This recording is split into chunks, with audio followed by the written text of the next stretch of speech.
Bisag walay tulog, mulugsong jud og lungsod, no? Kay gisugo ta ni mama.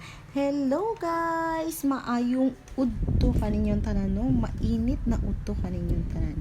For today's video guys is mga tumiglungsod kay naay pamaray si mother nga sugo kadyot. O para mahibaw ninyo kung unsa ni nga lungsod ang amoa is lungsod ni siya sa Argao, no, sa South, Cebu South. So province ni siya sa Cebu. So kung madunggan ninyo ang Argao is known siya sa mga white sand, mga beaches diri sa South, no, not only in Argao but diri na jud pa province na jud siya sa Cebu. Like diri sa mga Malboal, Sambuan, daghan sad kayo dinhi mga white sand. Known mi dinhi sa South nga daghan og white sand beaches.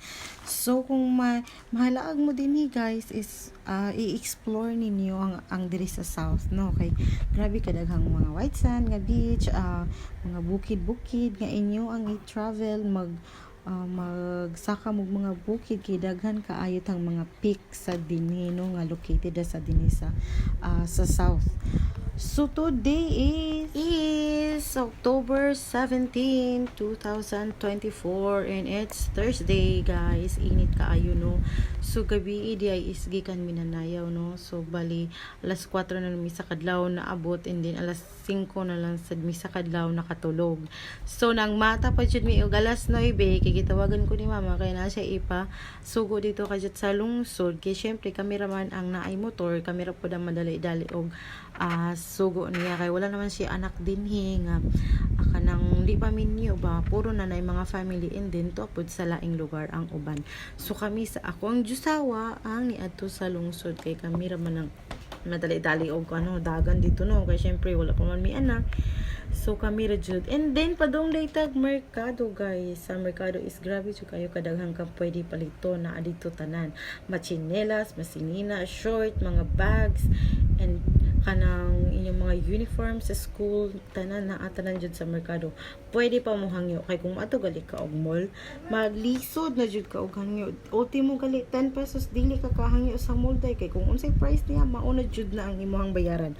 So dinhi guys nagpalit ang mi og floor mat and then kanang shower curtain. Bali 20 ka meters nga shower curtain and then 9 meters nga floor mat and then gisapot pa jud ang ako ang price guys kay wala ka klaro ka istorya si nanay kay ang ihang price sa floor mat instead of 85 is nahimong 95 kay lahi daw ang yard and lahi ang yard sa kanang price and then ang meters daw so lahi ang butog nga, no. So in all medyo dako jud ang nabaryan but it's okay kay mo naman jud na, no. So pagkauman din na so kamo din ha kung mamalit mo parehana mo is klarohon sa jud ninyo ang tindera, no, kay dili man sayop ang motawad guys, no, kay syempre dili man ta kwarta, di man sa ta adunahan nga dili ta mo hangyo kay pobre naman sa no. So as much as possible kung pwede ta mangyo basag 5 pesos, 10 pesos, 20 pesos kung sa uban pa na nga di na lang daginuton kay murag gyapon